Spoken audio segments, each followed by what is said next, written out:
السلام علیکم ورحمۃ اللہ وبرکاتہ۔ بسم اللہ الرحمن الرحیم۔ الحمد للہ والصلاة والسلام علی رسول اللہ وعلی آلہ واصحابہ اجمعین۔ محترم سامعین کرام، میرا موضوع ہے قرآن کی مختصر تفسیر، پارہ نمبر 14، سورہ حجر۔ حجر ایک جگہ کا نام ہے جو مدینہ سے تبوک جاتے ہوئے راستے میں پڑتا ہے۔ رسول اللہ صلی اللہ علیہ وسلم جب غزوہ تبوک کے لیے جا رہے تھے تو راستے میں یہ جگہ پڑی۔ یہ وہی جگہ ہے جہاں قوم ثمود آباد تھی اور گناہوں، نافرمانیوں اور کفر کی وجہ سے اللہ سبحانہ و تعالیٰ نے قوم ثمود کو ہلاک و برباد کر دیا تھا۔ وہ جگہ آج بھی موجود ہے جو تبوک کے راستے میں وہ جگہ پڑتی ہے۔ تو گویا صالح علیہ السلام قوم ثمود کی طرف بھیجے گئے تھے، تو قوم ثمود کو جو ہلاک کیا گیا تھا وہ جگہ آج بھی موجود ہے۔ تو رسول اللہ صلی اللہ علیہ وسلم جب غزوہ تبوک کے لیے جا رہے تھے صحابہ کرام کے ساتھ، تو اسی جگہ سے گزر ہوا، وہ راستے میں وہ جگہ پڑ گئی۔ تو نبی صلی اللہ علیہ وسلم تیزی سے وہاں سے گزرنے لگے اور صحابہ کرام کو بھی کہا کہ روتے ہوئے یہاں سے، اللہ سے خوف کھاتے ہوئے، اللہ سے ڈرتے ہوئے تیزی سے یہاں سے گزر جاؤ۔ سبحان اللہ۔ تو وہ جگہ موجود ہے، اور بھی کئی جگہ اور مختلف جو قومیں جو ہلاک کی گئی وہ اسی دنیا میں کی گئی ہیں۔ اسی دنیا میں وہ دوسری الگ الگ قومیں ہلاک کی گئی ہیں نافرمانی اور گناہوں کی وجہ سے۔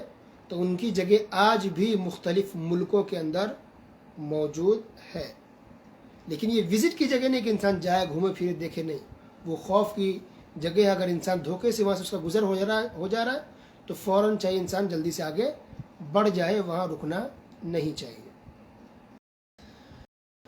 ربما یود الذین کفروا لو کانوا مسلمین۔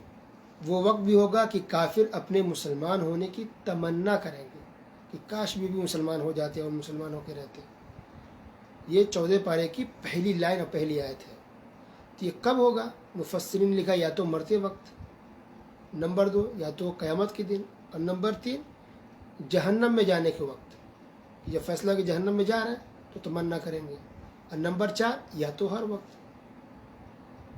تو ایسا مومنٹ آئے گا کہ کافر بھی تمنا کریں گے کاش کہ ہم بھی مسلمان ہوتے اور اسلام دھرم کو قبول کیے ہوتے۔ سبحان اللہ۔ اور اس وقت کوئی فائدہ نہیں ہوگا۔ دنیا میں اگر اسلام کو قبول کرتے ہیں تو اچھی بات ہے، فائدہ مند ہے، لیکن مرنے کے بعد تمنا کرنے کا کوئی فائدہ نہیں ہے۔ اس کے بعد ایک بہت اہم آیت ہے قرآن کی حفاظت سے متعلق۔ اللہ تعالیٰ نے کہا اِنَّا نَحْنُ نَزَّلْنَا الذِّكْرَ وَإِنَّا لَهُ لَحَافِظُونَ، کہ ہم نے قرآن کو نازل کیا ہے اور ہم ہی اس کی حفاظت کرنے والے ہیں۔ تو قرآن پورا کا پورا محفوظ ہے۔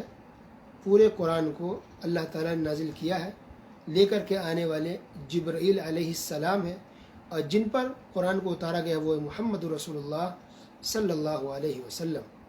تو محمد صلی اللہ علیہ وسلم کے دل پر قرآن کو اتارا گیا ہے۔ واسطہ بیچ میں کون ہے؟ اللہ اور رسول کے بیچ میں جبرائیل علیہ السلام ہے۔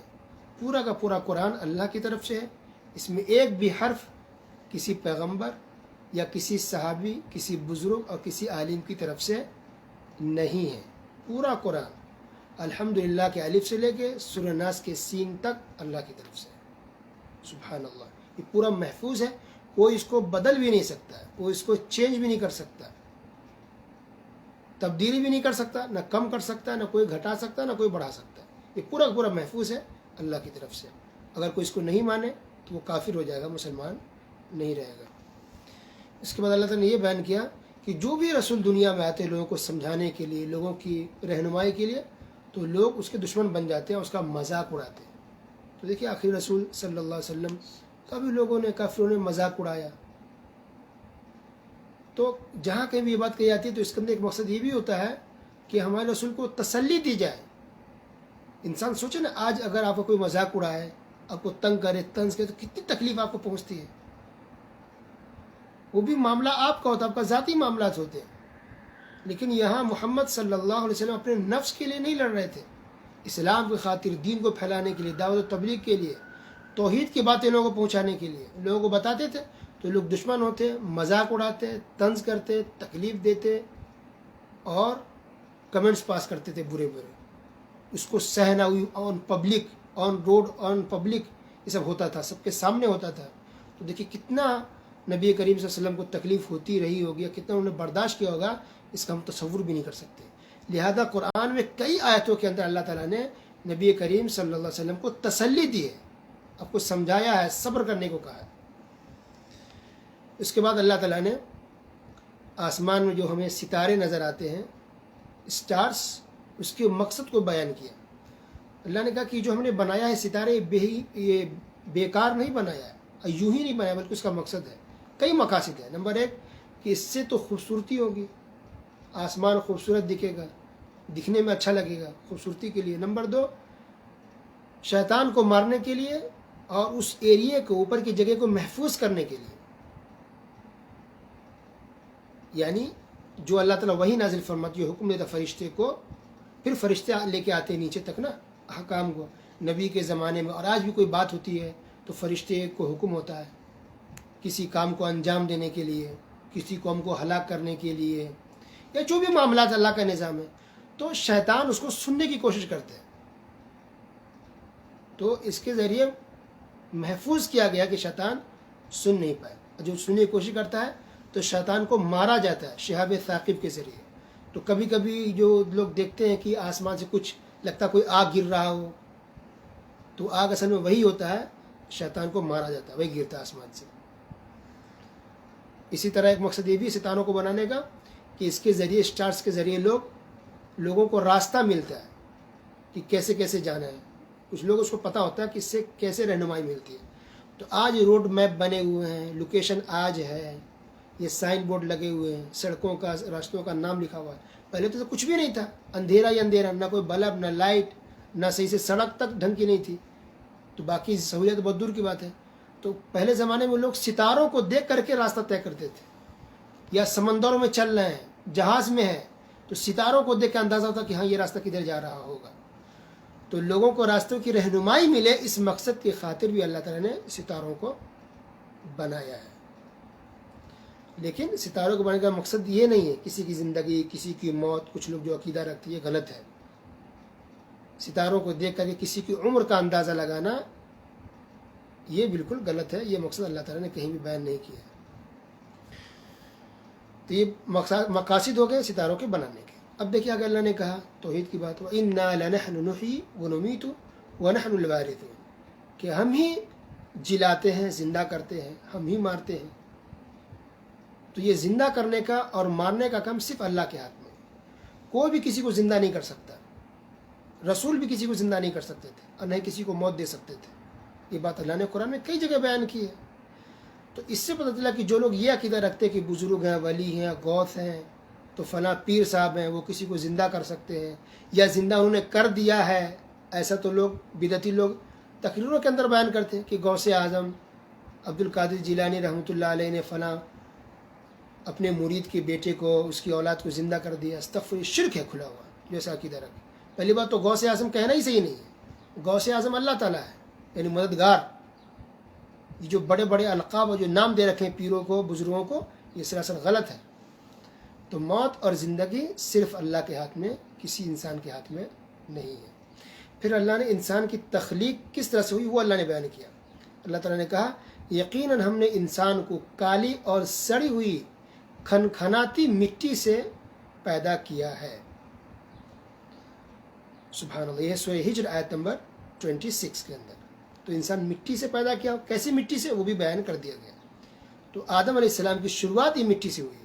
اس کے بعد سے جو نسل چلی ہے انسانوں کی وہ سب کو پتہ ہے، شوہر بھی ملتے ہیں، ایک معمولی قطرے سے انسان کی تخلیق ہوتی ہے.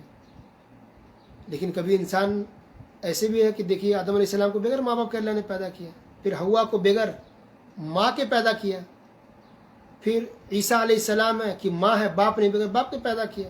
اس میں اللہ کی نشانیاں اللہ دکھاتا ہے کہ اللہ جیسا چاہے جس طرح چاہے پیدا کر سکتا ہے. اللہ کے لیے کوئی چیز مشکل نہیں ہے. لیکن باقی جو لوگ ہیں وہ سب ماں باپ سے پیدا ہوتے ہیں، یہ اللہ کا نظام ہے. پھر جو جنات ہیں، جناتوں کے بارے میں اللہ نے کہا کہ اس کو، جناتوں کو آگ سے پیدا کیا گیا ہے. اور فرشتوں کو نور سے پیدا کیا گیا. حدیث کے اندر بھی اللہ کے رسول صلی اللہ علیہ وسلم نے بھی اس کو بیان کیا ہے. خلقت الملائکۃ من نور، فرشتوں کو نور سے پیدا کیا گیا ہے، اور جناتوں کو آگ سے پیدا کیا گیا.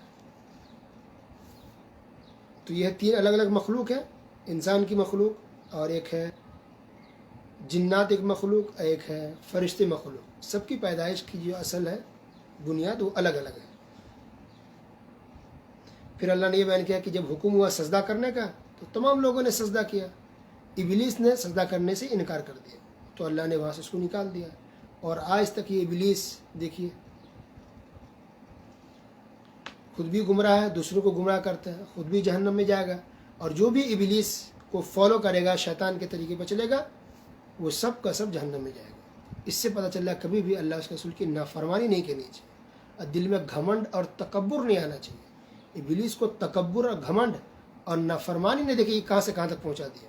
پہلے ابلیس فرشتوں کے ساتھ وہاں رہتا تھا، وہ اونچے مقام پر تھا، لیکن ایک نافرمانی دیکھیے اس کو کہاں سے کہاں تک زمین پہ پہنچا دیا، اور کس قدر ذلیل و رسوا ہوتا ہے اور جہنم میں ڈالا جائے گا ابلیس. تو اللہ تعالیٰ نے وعدہ کیا اور یہ کہہ دیا صاف لفظوں میں کہ ہم جہنم کو بھریں گے شیطانوں سے.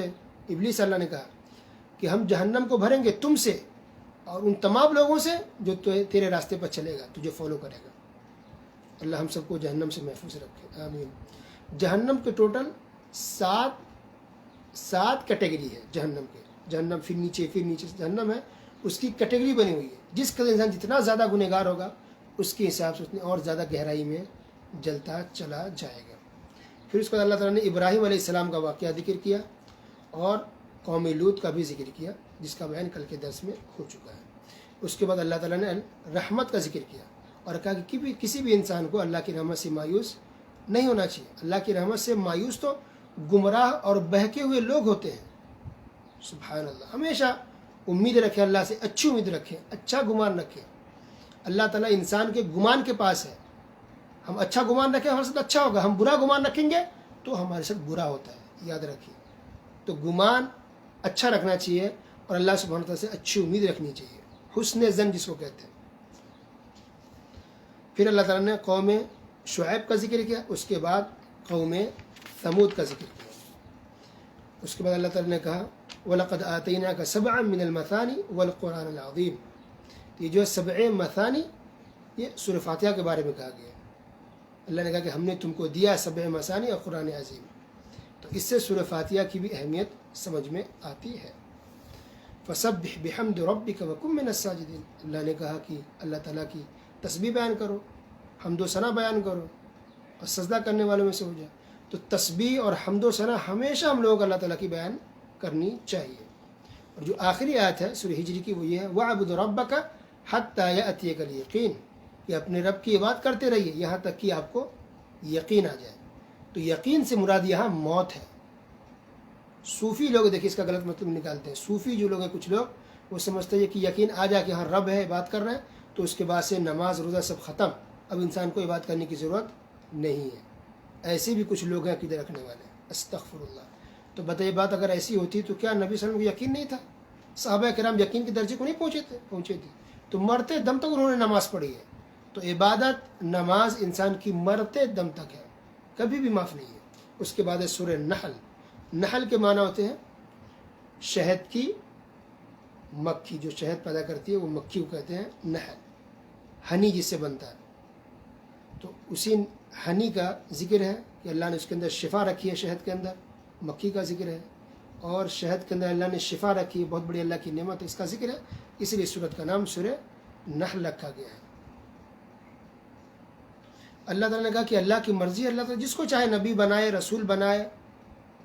اللہ نے اتنے سارے پیغمبر نبی بنائے تو اس پر کسی کو اعتراض نہیں ہونا چاہیے، یہ اللہ کی مرضی ہے.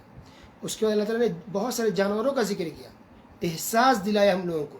اللہ نے کہا کہ اتنے سارے جانور ہیں اور دیکھو کس کا تم اس سے فائدہ اٹھاتے ہو. جانور کی ہم سواری بھی کرتے ہیں، جانور پر بیٹھتے بھی ہیں، جانور کا دودھ ہوتا ہے وہ پیتے بھی ہیں، پھر جانور کا ہم گوشت بھی کھاتے ہیں، پھر اس کا گوبر بنتا ہے اس سے بھی فائدہ اٹھاتے ہیں. اس کے چمڑے جو اسکن ہے اسے دیکھیے کیا کیا بنتا ہے، بیگ ہے، بیلٹ ہے، اور نہ جانے جوتے چپل کیا کیا لوگ بناتے ہیں. اتنی ساری چیزیں بنتی ہے ایک جانور کے ذریعے.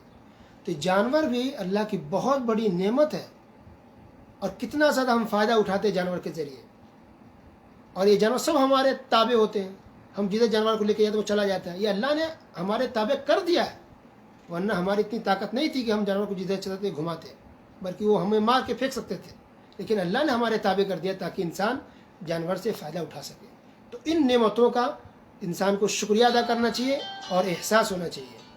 پھر اللہ نے یہ بھی کہا وَيَخْلُقُ مَا لَا تَعْلَمُونَ، اللہ تعالیٰ ایسی ایسی چیزیں پیدا کرے گا جسے تم جانتے بھی نہیں ہو. تو ان میں سے جہاز دیکھیے، جہاز اور بھی لوگ جو بہت ساری چیزیں تیار کرتے بناتے رہتے ہیں. یہ اللہ نے پہلے کہہ دیا ہے کہ اللہ وہ دماغ دے گا، وہ سہولیاتیں پیدا کر دے گا، وہ توفیق دے گا کہ انسان بہت کچھ بنا پائے گا. سائنس ٹیکنالوجی میں جو لوگ ترقی کر رہے ہیں اس میں اللہ کی توفیق سے ہو رہا ہے. اللہ کی توفیق نہ ہو، اللہ کی مدد نہیں ہو تو انسان ایک سوئی بھی نہیں بنا پائے گا. یاد رکھیے. تو ہم سائنس کے خلاف نہیں ہیں. جو سائنس ٹیکنالوجی میڈیکل جو بھی لوگ ترقی کرتے ہیں وہ تو اللہ کا دیا ہوا ہے. اللہ کی توفیق ہے، اللہ کی مدد ہے. اللہ وہ راستہ دکھا رہا ہے، اس لیے ڈاکٹر اور سائنسدان لوگ کچھ بنا پاتے ہیں، کچھ تحقیق کر پاتے ہیں. اگر اللہ توفیق نہ دے، اللہ مدد نہ کرے، اللہ دماغ نہ دے، اللہ عقل نہ دے تو کچھ نہیں ہو سکتا. یہ تو مٹی کا ڈھیر انسان ہو جائے گا. یہ سب اللہ کی توفیق اور مدد سے ہی لوگ ترقی کر پا رہے ہیں. اس کے بعد اللہ نے کہا وَإِن تَعُدُّوا نِعْمَةَ اللَّهِ لَا تُحْصُوهَا، اگر اللہ تعالیٰ کی نعمتوں کو گنوانا چاہو گے تو گن نہیں سکتے. اللہ نے اتنی ساری نعمتیں رکھی ہوئی. اللہ اکبر، سبحان اللہ. اس لیے رات دن ہمیں اللہ تعالیٰ کا شکریہ ادا کرنا چاہیے. رات دن ہمیں اللہ تعالیٰ کے احسان کے بارے میں سوچنا چاہیے، غور و فکر کرنا چاہیے. اس سے کیا ہوتا ہے کہ ہم عبادت اور اچھے سے کرتے ہیں، زیادہ کرتے ہیں، شوق سے کرتے ہیں. دل میں اللہ کی محبت اور پیدا ہوتی ہے. ہم ناشکری سے ہم بچتے ہیں، ہم گناہوں سے بچتے ہیں اور نیک بندے بنتے ہیں جب ہم اللہ کی نعمتوں کو گنتے ہیں، شمار کرتے ہیں. پھر اللہ نے توحید کی بات کی والذین یدعون من دون اللہ لا يخلقون شیئا وهم يخلقون اموات غیر احیاء ما یشعرون ایان یبعثون، کہ جو لوگ اللہ کے علاوہ دوسروں کو پکارتے ہیں ان لوگوں نے تو کچھ بھی پیدا نہیں کیا ہے، کچھ بھی نہیں بنایا ہے، کچھ بھی نہیں، ذرہ برابر کچھ نہیں. وهم یخلقون، بلکہ وہ لوگ تو خود پیدا کیے گئے ہیں. اموات، وہ لوگ مردے ہیں، مرے ہوئے ہیں. غیر احیاء، زندہ نہیں ہے. وما یشعرون ایان یبعثون، ان کو تو پتہ بھی نہیں کہ کب اٹھایا جائے گا. اللہ اکبر. تو کس قدر لوگ دیکھیے اس میں سب شامل ہے نا، بزرگ اولیاء بھی شامل ہیں. جو لوگ اولیاء و بزرگوں کو پوچھتے ہیں، ان کی درگاہوں پہ جا کے سجدہ کرتے ہیں، ان سے دعائیں کرتے ہیں، ان کو تو خود پتہ نہیں کہ وہ کب اٹھائے جائیں گے. وہ خود پیدا کیے گئے ہیں، ان لوگوں نے کچھ بھی پیدا نہیں کیا ہے. وہ لوگ مردے ہیں، وفات پا چکے ہیں، زندہ نہیں ہیں. اللہ نے صاف طور پہ کہہ دیا. پھر بھی اگر کسی کی آنکھ نہ کھلے، اللہ اکبر، تو ان سے بڑا بد نصیب کون ہو سکتا ہے. اس کے بعد اللہ نے کہا وَلَقَدْ بَعَثْنَا فِي كُلِّ أُمَّةٍ رَسُولًا أَنِ اعْبُدُوا اللَّهَ وَاجْتَنِبُوا الطَّاغُوتَ، کہ ہم نے ہر امت میں رسول کو بھیجا ہے. ہر امت میں، ہر قوم میں اللہ نے رسولوں کو بھیجا ہے تاکہ لوگوں کو بتا دے کہ لوگ اللہ کی بات کریں اور شیطان سے بچ کر کے رہے. تو بے شمار نبی آئے، 1,00,000 سے زیادہ ہے، ہو سکتا ہے 1,24,000 ہو، اس سے زیادہ بھی ہو سکتا ہے، اس سے کم بھی ہو سکتا ہے، لیکن یہ بہت آئے. ہر زمانے میں اللہ نے رسولوں کو بھیجا. پھر اللہ نے کہا کہ اللہ کے سامنے سارے جاندار سجدہ کرتے ہیں، وہ زمین میں ہو یا آسمان میں، زمین کے اندر ہو، زمین کے اوپر ہو یا آسمان کے اوپر ہو، کہیں بھی جو بھی ہے، ہر جاندار اللہ کو سجدہ کرتے. یہ درخت ہے نا، پیڑ پودے درخت، یہ کھجور کے ہوں، آم کے ہوں یا لیچی کے ہوں، کیلے کے ہوں، ہر سیب کے ہوں، ہر یہ درخت اللہ کو سجدہ کرتے ہیں. پرندے، یہ جانور، یہ گائے، یہ بیل سجدہ کرتے ہیں اللہ کو. یہ کبوتر جو آپ کھاتے ہیں، یہ سب کے سب اللہ کو سجدہ کرتے ہیں. اللہ اکبر. یہ آسمان میں اڑنے والے پرندے یا زمین پر چلنے والے کوئی جانور ہوں، یہ سب کے سب اللہ کو سجدہ کرتے ہیں، اللہ کی بات کرتے ہیں اور اللہ کی تسبیح بیان کرتے رہتے ہیں. سبحان اللہ. اس کے بعد دیکھیے آیت نمبر 50 میں سجدہ والی آیت ہے. تو جب انسان اس آیت پہ پہنچے تو اس کو سجدہ کرنی چاہیے، چاہے انسان نماز میں ہو یا نماز کے باہر ہو. پھر اللہ نے یہ بھی بیان کیا کہ کافر لوگ ایسے تھے جب ان کے گھر میں بچی پیدا ہوتی لڑکی تو لوگ مایوس ہو جاتے تھے، استغفر اللہ، بیٹی آ گئی. یہ کافروں کا طریقہ تھا. مسلمانوں کو کبھی بھی بیٹی کی پیدائش پر منہ نہیں بنانا چاہیے اور ناراض نہیں ہونا چاہیے اور اداس نہیں ہونا چاہیے. یہ کافروں کا طریقہ تھا. بیٹا ہو یا بیٹی، سب اللہ کی نعمت ہے اور اللہ کی رحمت ہے اور اللہ کی مرضی ہے، اور انسان کو ہر حال میں خوش ہونا چاہیے. انسان کے لیے بیٹا زیادہ مفید ہے یا بیٹی زیادہ مفید ہے یہ ہمیں نہیں پتہ، یہ اللہ بہتر جانتا ہے۔ ہو سکتا ہے آپ کے لیے بیٹی زیادہ مفید ہو سکتا ہے آپ کے لیے بیٹی زیادہ مفید ہو، جنت میں جانے کا ذریعہ بن جائے۔ اس لیے کبھی بھی بیٹی کو کمتر یا چھوٹا یا حقیر نہیں سمجھنا چاہیے۔ ہمارے لیے سب برابر ہیں، وہ بیٹا ہو یا بیٹی ہو۔ اس کو اللہ نے کہا کہ اگر اللہ تعالیٰ انسانوں کے گناہوں پر، ہر گناہ پر انسان کی اگر اللہ تعالیٰ پکڑ کرنا شروع کر دے، عذاب دے دے، تو کوئی بھی دنیا میں بچ نہیں پائے گا۔ تو اللہ تعالیٰ مہلت دیتا ہے گناہوں پر کہ انسان سدھر جائے، توبہ استغفار کر لے، اپنی اصلاح کر لے۔ سدھر گیا تو ٹھیک ہے، نہیں سدھر تو پھر اللہ کی پکڑ تو ہے، دنیا میں نہیں تو آخرت میں، قبر میں، جہنم میں۔ تو مہلت کسی کو ملتی ہے تو غلط فہمی میں نہیں پڑنا چاہیے کہ اللہ نے آپ کو چھوڑ دیا اس کا مطلب کہ آپ بہت محبوب بندے اللہ کے، نہیں۔ کب پکڑ آ جائے یہ کسی کو نہیں پتہ۔ اب اس کے بعد اللہ نے اب شہد کا ذکر کیا، شہد کی مکھیوں کا ذکر کیا، پھر شہد کے بارے میں کہا کہ اللہ نے کتنا شفا رکھی ہے۔ تو رسول اللہ صلی اللہ علیہ وسلم کو ہنی، شہد بہت پسند تھا۔ پیارے رسول صلی اللہ علیہ وسلم ہمیشہ شہد کا استعمال کرتے تھے، شہد کھاتے تھے۔ حکیمی دوا جو بنتی ہے آج کل، اکثر حکیمی دوا کے اندر شہد کا استعمال کیا جاتا ہے۔ اب اس سے بھی پتہ چل رہا ہے کہ جب کھائیں گے تبھی تو شفا بھی ملے گی نا۔ تو اگر کوئی شہد کو لگا لے جسم میں یا بوتل کے اندر، شیشے میں رکھ کے گلے میں لٹکا لے، ہاتھ میں لٹکا لے، تو کیا اس کو فائدہ دے گا؟ نہیں۔ تو اسی طرح تعویذ کا مسئلہ ہے کہ قرآن میں اللہ نے شفا تو رکھی ہے، پڑھیں گے، دم کریں گے، جھاڑ پھونک کریں گے تو شفا ملے گی، لیکن قرآن کی آیاتوں کو لے کے تعویذ بنا کے لٹکا کے گھومیں گے پھریں گے تو آپ کو کچھ بھی فائدہ ملنے والا نہیں ہے۔ اس لیے تعویذ استعمال نہیں کرنا چاہیے، یہ طریقہ اللہ اس کے رسول نے نہیں سکھایا۔ پھر اللہ نے کہا فلا تضربوا للہ الامثال، اللہ تعالیٰ کے لیے مثالیں بیان مت کرو۔ جو لوگ کہتے ہیں نا کہ چھت پر جانے کے لیے سیڑھی چاہیے، اس لیے ہم لوگ درگاہوں پر جاتے ہیں کیونکہ بغیر وسیلہ کے اللہ تک نہیں پہنچ سکتے۔ استغفر، یہ بہت بڑی گستاخی ہے اللہ کی شان میں، یہ توہین ہے۔ کس نے کہہ دیا کہ اللہ کے پاس جانے کا نہیں پہنچ سکتے؟ کس نے کہا؟ اور ایک معمولی چھت کو آپ مثال دے رہے اللہ سے میچ کر رہے۔ استغفر اللہ، چھت کو تو آپ نے اپنے ہاتھوں سے بنایا، چھت نیچے نہیں آ سکتا، اور نہیں آپ ڈائریکٹ چھت پہ جا سکتے، اس لیے آپ بھی مجبور، چھت بھی مجبور ہے، اس لیے سیڑھی چاہیے۔ لیکن اللہ کے ساتھ تو یہ معاملہ نہیں ہے۔ اللہ تو دل کے بھید کو جانتا ہے، انہ علیم بذات الصدور، دل کے اندر جو بات چلتی ہے اس کو بھی جانتا ہے، جو ہم سوچتے ہیں بولتے نہیں ہیں وہ بھی اللہ جانتا ہے، کل کیا سوچیں گے وہ اللہ جانتا ہے۔ تو کیا ہم دعا کریں گے اللہ ہماری دعا کو نہیں سنے گا؟ ضرور سنتا ہے اور سنے گا۔ وسیلے کی غیر اللہ کے پاس جا کر کے اور شرک کرنے کی کوئی ضرورت نہیں ہے، ڈائریکٹ اللہ کو پکارے، اللہ ڈائریکٹ دعاؤں کو سنتا ہے۔ پھر اللہ نے کہا ان اللہ یأمر بالعدل والاحسان، اللہ حکم دیتا ہے عدل کا، انصاف سے چلنے کا۔ تو عدل کے اندر سب سے بڑی جو پہلی چیز آتی ہے وہ ہے توحید۔ توحید یہ انصاف کی بات ہے، اور سب سے بڑی ناانصافی شرک ہے کہ اگر کوئی شرک کرتا ہے تو گویا سب سے بڑا اتیاچار کر رہا ہے دنیا کے اندر، وہ ناانصافی کر رہا ہے اللہ کے ساتھ، کیونکہ توحید یہ عبادت کا حق صرف اللہ تعالیٰ کا ہے، عبادت کا مستحق صرف اللہ ہے، غیر اللہ نہیں ہے، کوئی بزرگ کوئی ولی نہیں ہے۔ اس کو اللہ تعالیٰ نے وعدہ خلافی کرنے سے منع کیا ہے۔ پھر اللہ تعالیٰ نے یہ بھی طریقہ سکھایا کہ جب بھی قرآن کی تلاوت کرو، پڑھو تو اعوذ باللہ من الشیطان الرجیم یہ پڑھ لیا کرو۔ اس کے بعد اللہ تعالیٰ نے کہا کہ جب جان کا خطرہ ہو، جان جانے والی ہو، تو کفریہ لفظ استعمال کر سکتے ہو، منہ سے، زبان سے، بس دل سے نہیں۔ تو اتنا کرنا جائز ہے تاکہ آپ کی جان بچ سکے۔ کیا مطلب؟ یعنی آپ رستے میں کہیں جا رہا ہے، کسی نے پکڑ لیا، کہہ رہا کوئی کفریہ بات کہو، کوئی شرک والا بات بولو، تو آپ جان بچانے کے لیے بول سکتے ہیں، لیکن زبان سے وہ لفظ استعمال کریں، بس دل کے اندر آپ کا ایمان ہو اور دل سے آپ نہیں کہیں، بلکہ صرف منہ سے کہہ دے بس، تو آپ کا دل مطمئن ہے ایمان پر، اللہ پر، رسول پر، تو آپ کافر اور مشرک نہیں بنیں گے۔ کفریہ لفظ استعمال کر سکتے ہیں اپنی جان بچانے کے لیے، اس وقت کے لیے بس۔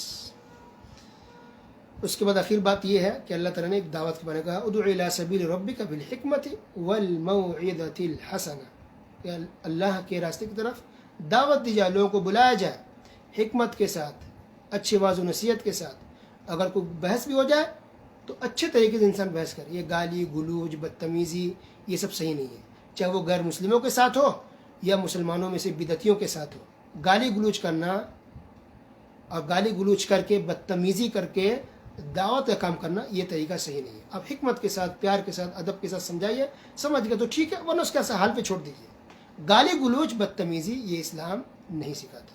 اللہ تعالیٰ سننے کے ساتھ ساتھ عمل کی توفیق دے، اور اللہ ہم سب کی اصلاح فرمائے، آمین۔ وصلی اللہ علی نبینا محمد وعلی آلہ وصحبہ اجمعین، والسلام علیکم ورحمۃ اللہ وبرکاتہ۔